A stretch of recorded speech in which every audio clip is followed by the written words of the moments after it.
रूमी ने फरमाया कि अगर तू बेकार पत्थर है तो तू किसी इल्म वाले के साथ बैठा कर, वो तुझे गौहर नायाब बना देगा।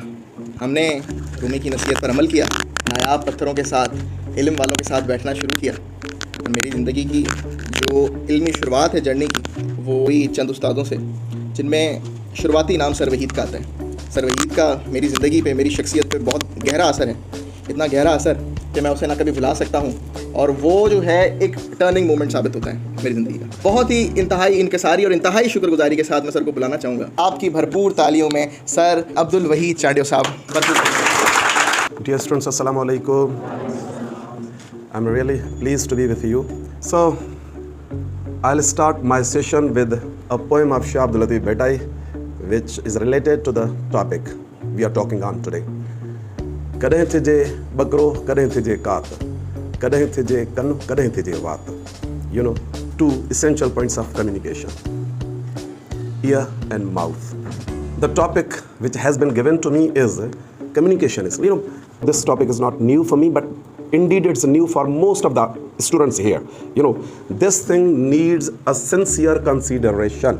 Our students need this. आपने पढ़ा है फर्स्ट ईयर में एक कहानी है, My Bank Account. You know, he lacked confidence. Instead of going to the clerk concerned, he went to the manager and requested him that he wanted to open an account by mistake. And in embarrassment, he did such things which increased his embarrassment. And he himself writes that, I thought that the bank was sinking before my eyes and my voice was not my voice, it was coming from a grave. मेरी जो आवाज़ थी वो मुझे लग रहा था किसी कब्र से आ रही है. And it happens, really it happens. When you lack confidence, जब आपको कॉन्फिडेंस नहीं होता ना, यही महसूस होता है कि आपको अपनी आवाज़ अजनबी लगती है, कहीं और से आती हुई लगती है. And it happened with me as well. इस बात पे मुझे हमेशा परवीन शाकिर का एक शेर याद आता है कि वो झूठ बोलेगा और जीत जाएगा, मैं सच कहूँगी और हार जाऊँगी. This happened to us. Majority of students lack effective communication. Communication नहीं हमारे पास, हम नहीं बोल पाते. अच्छा, क्यों नहीं बोल पाते आपको पता है? मैंने कहीं पढ़ा था कि वो एक अंग्रेज राइटर है, उसने लिखा until I was 12 years old. Until I was 12 years old, I knew that my name was shut up. Because whenever I wanted to speak, whenever I wanted to utter something, my mother would say, shut up. My teacher would say, shut up. My father would say, shut up. And I strongly believe that my name was shut up. And this is what happens with our students. You know, communication skills start strengthening when you are a child. When your parents pay attention to you, when they let you talk, but when they don't involve you in decision making, तो आपका जो confidence होता है ना वो suppress हो जाता है. अब ये कोई ऐसी चीज़ है नहीं जो पैदाइशी तौर पर हम लेकर आए. ये स्किल है और सीखी जा सकती है. Doesn't matter if somebody cannot speak or somebody does not have confidence. Though I don't believe in this that I don't have confidence. You know, most of people say, sir, I don't have confidence. मैं कहता हूँ नहीं, you are blaming yourself. अगर मैं किसी को कहूँ कि तुमको कुछ नहीं आता, तुम जाहिल हो, तो नाराज़ हो जाएंगे. अगर खुद कहें कि मुझे नहीं आता, इस पे फ़ख्र महसूस करते. देखिए कितनी मुनाफकत करते हैं हम अपने साथ. Everybody has confidence. This needs your practice and your exposure. Expose your self as much as you can. Expose करें आपको. एकेडमिक एक होती है एकेडमिक चीज़, एक होती है बस लाइफ के लिए, फॉर लाइफ सेक. एकेडमिक के लिए हम कहते हैं कि भाई कम्युनिकेशन जो होती है उसके कुछ अवामिल होते हैं, उसके कुछ पुर्जे होते हैं. Communication skill is mandatory for the students or for the people of law field and business field.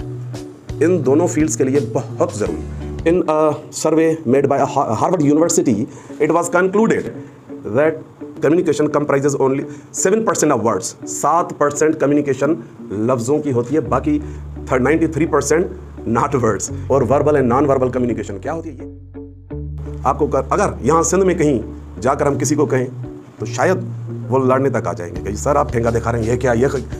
अगर आप किसी अंग्रेज़ को ये कहेंगे तो वो आपको बहुत ही चीयरफुल स्माइल के साथ थैंक यू कहेगा. तो नॉन वर्बल कम्युनिकेशन होती है. वर्बल कम्युनिकेशन का होती है जिसमें वर्ड्स होते हैं, and words can be conveyed in 2 ways, oral और रिटन. ठीक है ना. CSS में हम अपनी लैंग्वेज, अपनी कम्युनिकेशन को मैदान पर उतारते हैं. वहाँ मुकाबला हुस्न होता है लैंग्वेज का. ये ज़बान स्किल का मुकाबला हुस्न होता है. जिसकी ज़बान, जिसकी स्किल, जिसका राइट अप ज़्यादा खूबसूरत होता है. अच्छा, खूबसूरत का मतलब ये हैंड राइटिंग नहीं. आपकी CSS is all about your communication, all about your communication. क्योंकि जब CSS का पेपर देते हैं 12 मार्क्स आपके रिटन के होते हैं, 300 मार्क्स आपके ओरल होते हैं इंटरव्यू के. ठीक है ना. आप वहाँ नहीं होते. चेक करने वाले को ये पता नहीं होता कि ये if whether she is a girl और a boy, whether she is from Punjab और Sindh, whether she is from Karachi urban और rural, they see your language, they see your communication. याद रखें, हम जब भी लिखते या बोलते हैं ना, हमारे जहन में एक ही चीज़ होती है, we always want to impress people. लेकिन करना क्या चाहिए?